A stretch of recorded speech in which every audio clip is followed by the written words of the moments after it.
In addition to the issues being considered by the General Assembly this year, there are a number of important initiative petition efforts underway to place various issues on the November ballot. Among those is the Raise Your Hand for Kids campaign. Endorsed by MSBA, this proposal would raise the state cigarette tax to generate revenue for the expansion of early childhood education programs throughout our state. We are pleased to have with us this morning the Executive Director of the Raise Your Hand for Kids initiative, Linda Rallo. Please join me to welcome Linda to our legislative forum.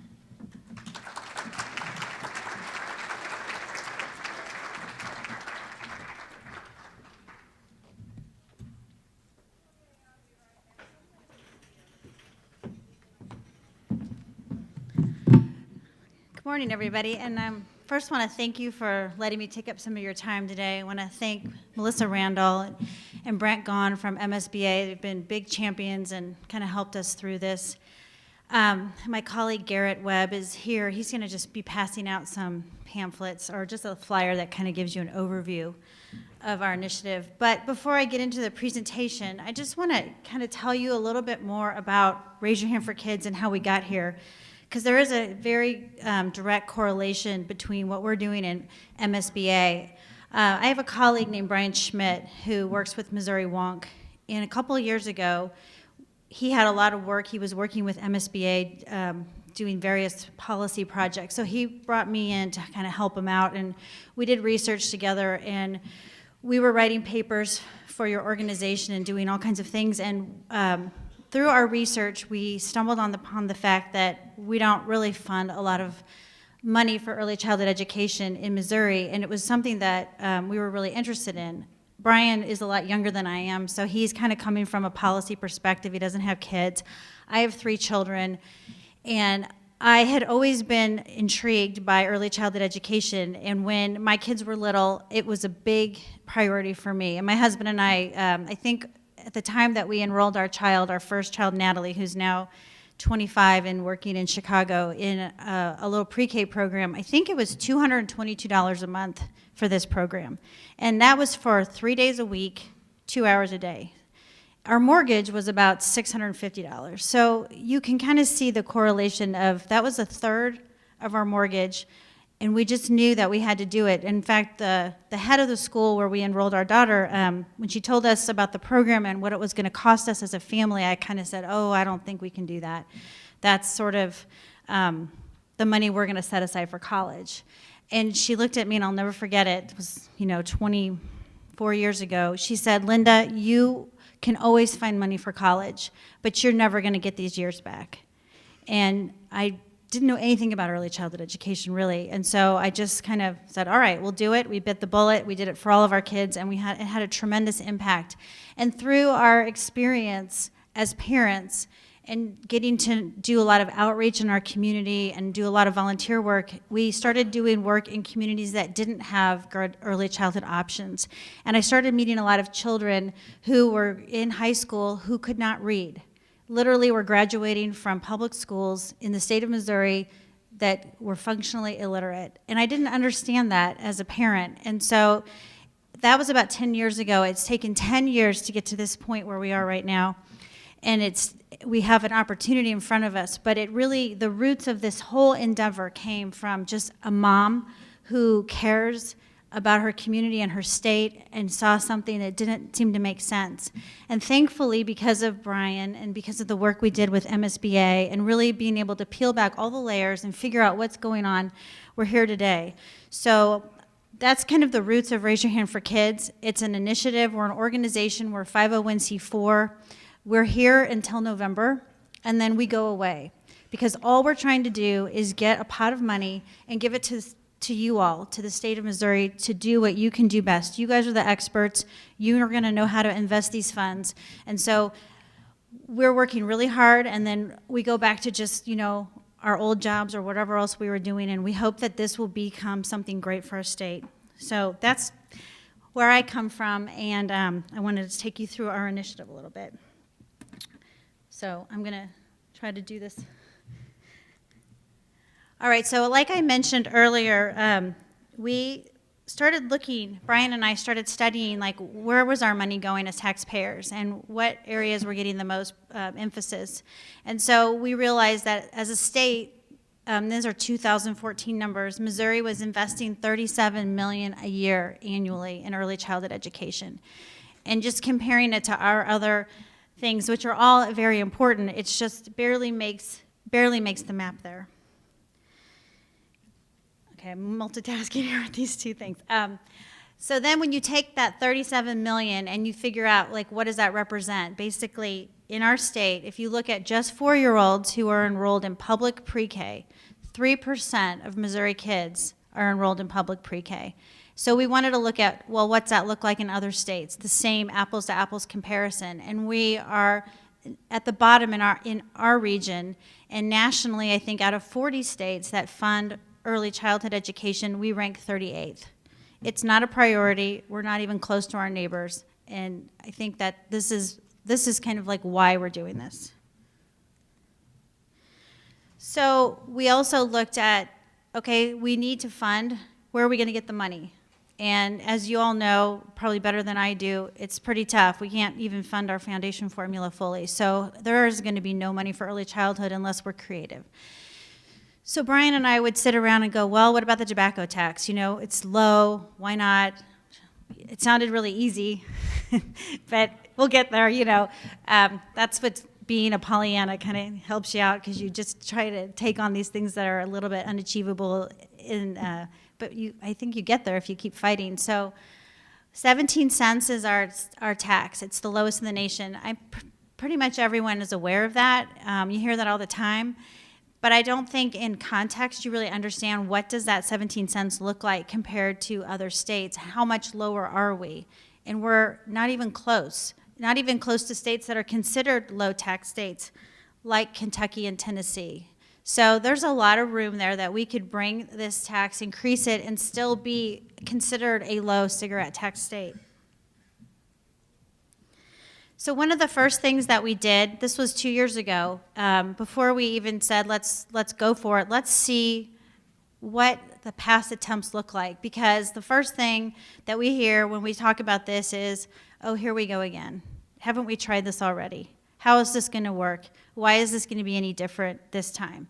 So we wanted to really dig down into the weeds and figure out what did they do before.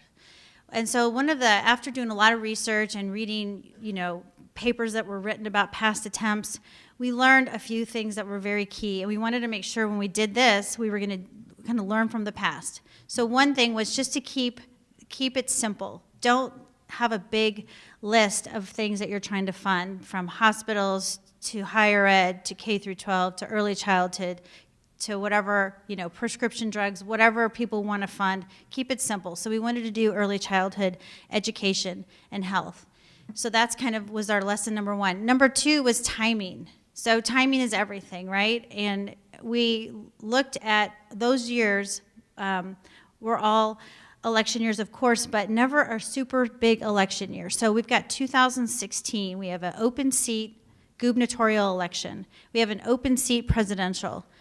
And it's going to be a big year. It's going to be high turnout, and high turnout will favor this initiative. So that was the second thing that we learned.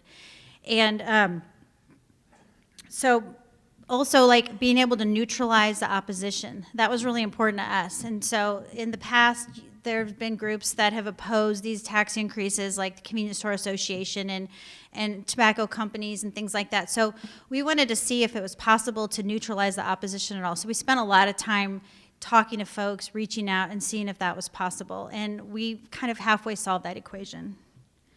So we've designed what we think is a winning solution for Missouri, and we're calling it the Early Childhood Health and Education Amendment.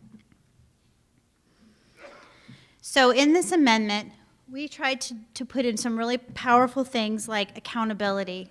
Missouri voters are very smart, and they've been down this road before with other initiatives that have, you know, to fund education. They want to see that things are accountable. So we decided to go with a more difficult approach, which would be a constitutional amendment than a statutory change, because we wanted to be able to have a lockbox, to have those safeguards, to be able to take all this revenue, put it in a pot of money, and protect it so that it would only go for kids. And it couldn't be taken and, supplanted, fund swapped, whatever can happen across the street. We wanted to keep it really protected. The other thing that we wanted to have in this initiative was something the voters would accept, a reasonable increase. So 60 cents was what we polled on, and we felt that we're not asking for too much. We're being realistic, and we're phasing it in 15-cent increments over 4 years. So it's not like there's not a lot of sticker shock. People can kind of go, okay, that's not crazy. We'll be at 77 cents in 4 years. We'll be near our neighbors. That will be okay. The other thing that was really important and very, very key to this effort was to make sure that the funds would be distributed across the state in a fair and equitable way. So last year we did a series of community conversations, and some of you may even have attended those, but we went around the state and we talked to local leaders, and we wanted to hear kind of their thoughts. And it didn't matter what part of the state we were in, wherever we were, those folks felt that someone else always gets the money. And so instead of, not having protections in there, so people might think, oh, St. Louis is going to get all the money, or Kansas City, or wherever, we wanted it to be very fair. So we put language in our amendment that ensures a fair and equitable distribution across the state for kids birth to 5. So basically, the money goes where the kids are. And I think that is about as good as we can do to protect that gets spread out properly. And then this revenue fund will be a dedicated stream of revenue for kids birth to 5, and then there's a little bit of money there for smoking cessation, but that is going to be just for these guys so that we can do lots of creative, innovative, and proven things that we know work. So I mentioned the lockbox, and we can talk about that a little bit more later. So that's the first piece that we think is strong about the accountability. And then we got some good advice through this process was don't try to create something brand new. Look at state government, look at what already exists, and see if there's something that we can use and be efficient with. So we identified the Coordinating Board for Early Childhood Education, which was with the Department of Social Services. And we sort of liked the structure of that board, and we thought, well, we could tweak that a little bit, put a little more oversight, maybe make it a little more efficient, and take that board and then roll it into this Early Childhood Commission. So that board already exists, it's just going to be improved. This is just basically going over the 15-cent increase over 4 years, reasonable. People can handle that, and they seem to really like that. And in fact, we polled recently on the 60 cents all at once or 60 cents phased in, and the phased in approach polled a little bit higher.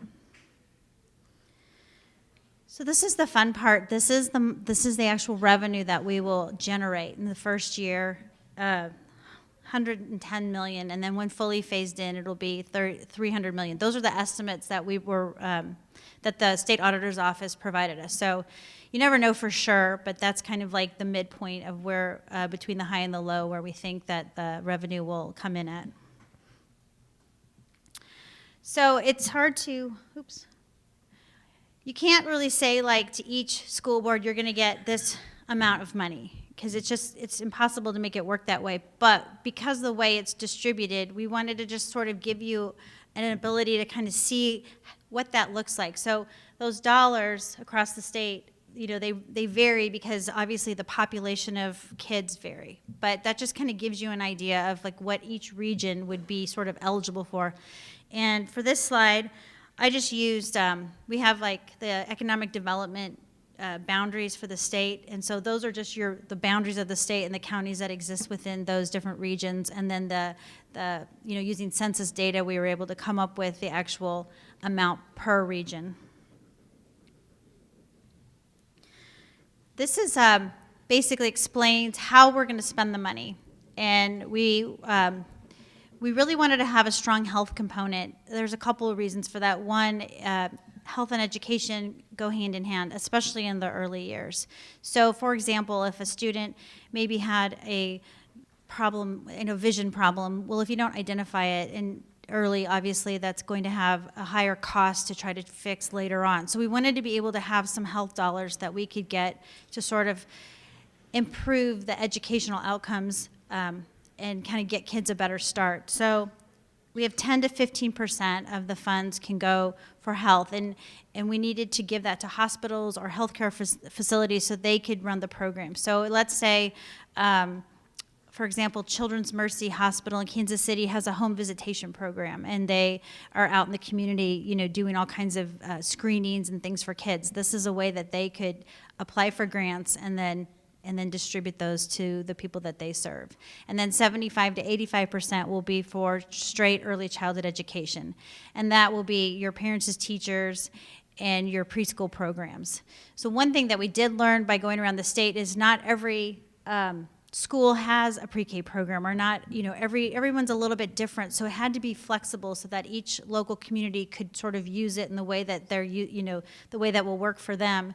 I think the speaker earlier touched on innovation, and we want this to be flexible so that you all can be innovative, so that the things that you already know work in your community, that you can either make them work on a grander scale, try something new. It's really up to the local communities to determine how they want to invest the funds. One of the first times that we learned kind of about that approach was we were doing our community conversation, our first one actually, which was in November of 2014, and we were in Columbia, and someone said that they had really great pre-K, but they had empty seats because they couldn't get the kids to the programs because they didn't have seatbelts for the school buses.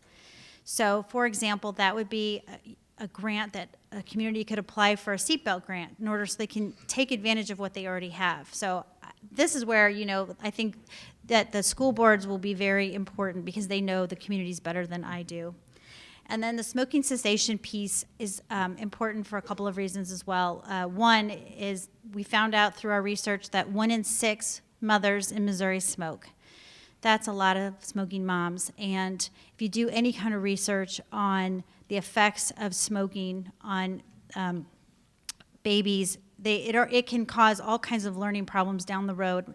So there's a great way you can help a kid's education, like before they're even born. So we really want to encourage women to quit smoking and help them. Not, you know, we're not looking to punish anyone. We really want to give them opportunities and support so they can quit smoking. And then young kids, you know, we see a lot of kids 12, 13 years old smoking. And with the fact that Missouri has a very low cigarette tax, and we have some really, really low-priced cigarettes in the state, we have a lot of kids, it's very easy for them to start smoking. So we definitely want to kind of help those guys out. So some of those dollars will be for those programs. So this is really the nitty-gritty of how the policy works. So the constitutional amendment, which is, like I mentioned, the Early Childhood Health and Education Amendment, creates the Early Childhood Health and Education Trust Fund, which is the pot of money. And so all that tobacco tax revenue from this increase will go into that pot. And then this commission will be set up called the Early Childhood Commission. And there'll be a board, and there will be directors of some of the state departments, and then there'll be private citizens on the board and 2 legislators. So that board will be in charge of writing all the rules and regulations about how the grant process works. So there'll be a lot of opportunity for folks like you to get in and help design how this grant program works. We don't want to do it because we're not the experts. We really want the people to be involved in that. So they will create a grant program, and then the grants, really the broad parameters of the grant program are to increase quality and access. Those are really important. And so the grant applications that come in that address some of these criteria that the board sets up will be how those funds will be distributed. And the grants can be multi-year, so you don't have to just say it's like one and done. I mean, you can set up things that will be long, you know, and sustainable, and you can depend on year after year. So this is just more of like the political angle and how we're going to win in November. Like I said earlier, it's all about timing. So we think that this is the right time to do it, 2016. You wouldn't have an opportunity like this for another 8 years. So we got to go for it this year, and we don't want to. Some people have said, oh, wait till 18. It's like, no, this is the right time to do it. The other thing that's been really interesting is, and I don't know if it's just that I'm aware of it because I'm working on this, but I feel like everywhere I look, everybody's talking about early childhood education. I'm seeing it at the federal level. You're seeing it in local communities. That part's so exciting. When we would go around the state, we'd go to different communities. They already had early childhood initiatives going on where they were making people aware of it. And then at the federal level, so it's kind of like here we are at the state level. We're going to bridge those two. Everybody's talking about it. All the research that like Dr. Heckman did up at the University of Chicago demonstrating the economic benefits for every dollar you invest, you get 7 to 17 in return. I mean, this is a new way of looking at early childhood education. It's not just about learning your ABCs and starting, school on the right path. It's about really investing in the social wellness of our community and our society, because there's just so many benefits that we don't even measure in the classroom, like with a test, but the fact that, with early childhood education, kids are learning how to control their behavior, they're learning how to get along with others, all these really positive things that impact your learning and actually like how well you're going to do in life. So we did a poll, and I have a slide on that in a second, but the polling is very favorable. We've been polling all along the way. We did a poll in 14, polls in 15, and just did a poll recently. So every time we did a poll, it came back that voters in Missouri would support a tobacco tax for early childhood education. And then we wanted, this was another one of the big things we learned from our research, was to start, instead of starting with a group that comes to Missouri or is here and says, I want to raise the tax, and they build out like a very top-heavy approach, and then they buy a bunch of TV ads and tell you all to vote for it. We wanted to start the opposite way on the ground, and that's why we did the community conversations last year, and that's why we've been talking about this for 2 years. We wanted to build coalitions, and that's a big reason why I think Missouri School Boards Association has been with us for over a year now, supporting us, and that's really helped, and we've just added to that whole coalition, which is going to really make a big difference next November, because we're not just coming in and saying, hey, vote for this is a really good idea. You're going to be, oh, I already have heard about you. I actually was part of your effort. We had a seat at the table. We've been talking about it. Endorsements, I'm going to show you a slide on that in a second too. And then donors, we have a lot of little donors. In fact, I just saw Georgia Jarman, wherever you are. I've never met her, but I know she's donated to our campaign, and when I heard her name, I got so excited, because it's like all these people that have been with us. We have I think we have more individual donations to our effort to date than the entire 2000 effort had in its whole campaign. And that's really a tribute to people like you that have said, I see what you're trying to do, I really want to be a part of this. And having a $25 donation, to me, means just as much as a $2,500 donation. So like I mentioned, we just did this poll a couple weeks ago, and we were able to take the current language that's been approved by the Secretary of State that we're circulating on a petition and test that actual language. In the previous polls, we were just testing ideas. So we really are excited, because we tested our language and we still tested out in the high 60s. And, voters are they were very positive, and we tested a few other messages, and everything that we thought that they would enjoy, like about the policy, they did. So these are the endorsements. This has taken a long time to grow this list. Some of you might remember Erin Brower. She was the executive director before I stepped in. She took a different job, but she's on our board. But every time I look at this list of endorsements, I have to give a nod to Erin, because she's been doing early childhood advocacy for a few years, and she had all these relationships and these friendships and all this time that she invested with groups and speaking. And I think the reason why we were able to get so many people behind us is because of all the work that she did. And we're just so proud. And we've got new people on our team. Like I mentioned, Garrett, who's in the back of the room, he's been able to reach out through his relationships and his networks and tell the stories and get more people on board. And these are just endorsements before we even had a final policy approved. So it was really, when I go meet with people individually, they spend so much time on that list. They love that.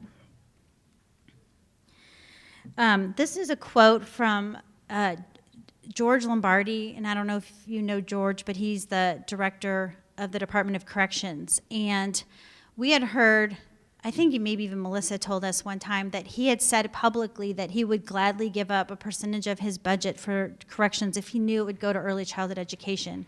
And I found that really interesting that someone would say that. And so I wanted to meet this person. So Aaron and I came to Jeff City and spent an hour with him and just try to get his perspective. It's a completely different, he's coming at it from a different place than we ever even thought about. But the fact that he's dealing with his even people that are in his system, he's been in corrections since '71, and he said, you know, he sees that so many of the folks that he deals with never had that nurturing environment when they were little, and they never really learned like the cause and effect of their actions and learned how to feel compassion. And he felt like, you know, compassion is something that you learn in preschool. And that just kind of took me back to when I was little, and all of you remember when we were in kindergarten or preschool, there was always like a pet in the room, like the hamsters. Like, why is there a hamster?